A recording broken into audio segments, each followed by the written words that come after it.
Buhos natin lahat na ito. Dahan-dahan, mainit ang tubig natin.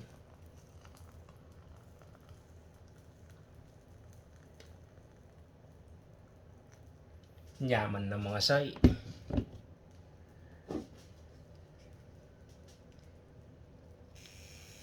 Preluhin nating maayos. Kita natin. Astig ang panghalo natin mga soy, no?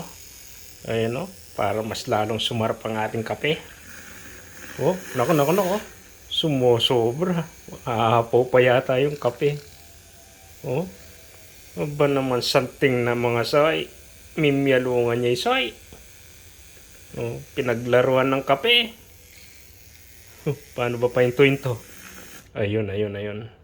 Oh, foamy ang itaas niya mga soy. Nyaman na. Tapos papartiran natin siya ng puto siyempre, oh. Nyaman ng mga soy. Mga antamo. Kape tayo. So, may soy.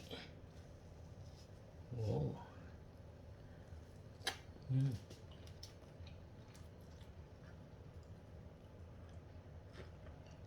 Bali na.